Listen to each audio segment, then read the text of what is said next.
Tapos kahit pa itago, parang kinabukasan at araw na panibago. Nananaikang tama sa mali kapag hinalo. Mabuti ang magwawag ay masamay laging talo. Paano kung ikaw ay inaagrabyado? Di natapakan na ang buong pagkatao. Mananahimik ka na lang ba't ilalaban? Huwag kang matakot, hayaan mong ika'y samahan ko. Ito na ang oras para lumaban. Huwag kang umatras pag nasa katwiran. Panatilihing bukas ang isipan. Katotohanan ang ating sandigan. Sa kadiliman, huwag matatakot. Pagkat liwanag ang siyang babalot sa ating bayang Pilipinas. Sa ating bayang Pilipinas. Oh Pilipino, magpapadaya ka ba kung kani-kanino? Papatulan mo pa din ba kahit amoy ang motibo na ikaw ay nililangin para makanakaw sila ng libo? Di tayo pokpok kaya't wag magpagamit. Nakatutok man sa ulit at dalhin ka sa langit. Kilayain na sa rurok pa ba ng mga balakid? Pagkat hanggang ngayon nagtatanong pa rin ako ng bakit kaya di pa rin nasusolusyonan mga problemang kinakaharap ng pamayanan. Sabi nila yung lahat nagkat, ngunit bakit yung iba wala ang naipundar?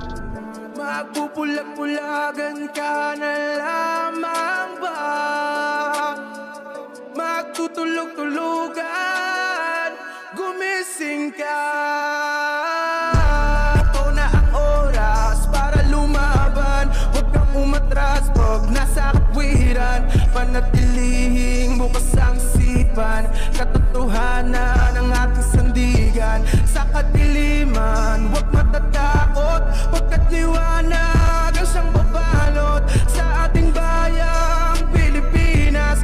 Sa ating bayang Pilipinas. Gagaling magsalita, maaari ka nila makuha ng bigla-bigla. Mga mapangmanipula, kung di mo maaapila ay maniniwala ka, ngunit sa dulo wala sila nagawa kahit isa. Yung akala mong tutulong sa iyo na magbanat ng buto ay siya ring magdadagdag sa pinubuhat mong bato. Gagamitin ka lang pala sa pansariling gusto. Ikaw naman ang daling nagpahuto. Maging matapang sa pagharap ng hamon. Langoyin ang dagat kahit mataas ang alon. Kasama mo ako at nakahandang tumulong. Pagkat mahal ko ang bayan at ang Diyos na Panginoon.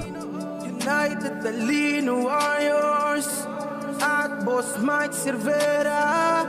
Sa kanila ay natutunang maayos, kaya't kailanman di ako masisira.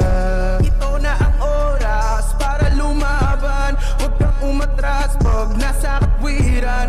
Panatilihing bukas ang isipan. Katotohanan ang ating sandigan. Sa kadiliman, huwag matatakot. Pagkat liwanag ang siyang babalot sa ating bayang Pilipinas. Sa ating bayang Pilipinas. Ito na ang oras para lumaban. Huwag kang umatras pag nasa katwiran. Panatilihing bukas ang isipan. Katotohanan ang ating sandigan. Sa kadiliman, huwag matatakot. Pagkat liwanag ang siyang babalot